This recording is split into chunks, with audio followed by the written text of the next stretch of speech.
It was almost 2 a.m. The city lights had dimmed, and the streets were wrapped in silence. Ahmad was riding his motorcycle back home. He worked late nights in a private company and was used to returning at odd hours.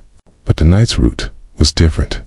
Usually, Ahmad would take the main road, but in a hurry to save time, he turned into a narrow, dark alley. That alley had a reputation. People whispered that strange things happened. Their shadows followed you. Laughter echoed in the silence, and sometimes people even vanished. Ahmad, being a practical man, dismissed all of this as mere superstition. Halfway through the alley, his motorcycle suddenly died. The engine cut off as if someone had pulled the plug. Ahmad tried again and again to kickstart it, but the bike refused to come back to life. He frowned. It was a brand new motorcycle, never given him trouble before. The silence around him deepened.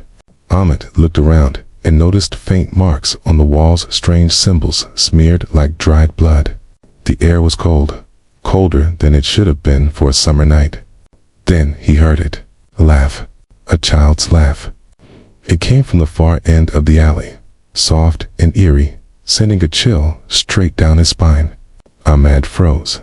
At this hour, who could possibly be here? He whispered to himself. Taking out his phone, he switched on the flashlight and walked slowly forward. Each step felt heavier, like the ground itself was pulling him down. On the walls, shadows danced, yet nothing around him was moving. Finally, he saw her.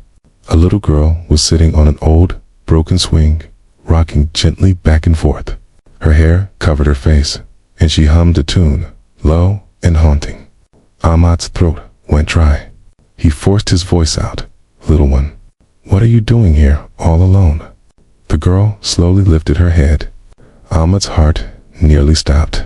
Where her eyes should have been, there were only hollow black pits, endless, soulless voids. She smiled, revealing too many teeth, and said in a cold whisper, "I'm not alone, and neither are you."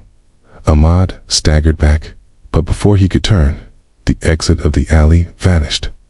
The open street behind him had turned into a solid stone wall. He was trapped.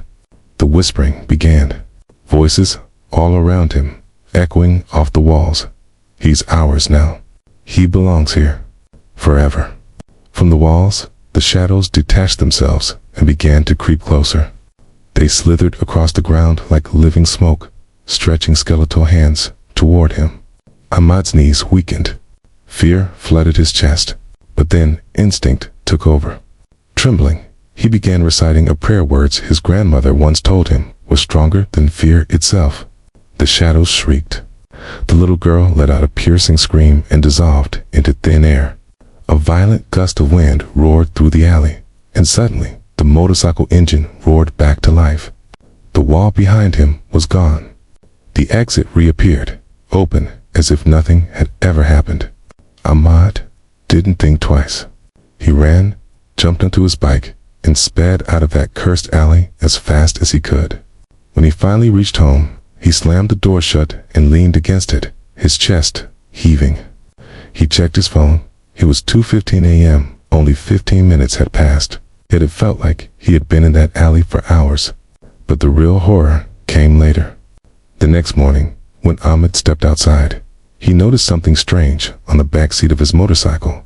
A small handprint, tiny, red, as if marked in blood, and underneath it, scratched into the metal, were the words, "You'll come back soon."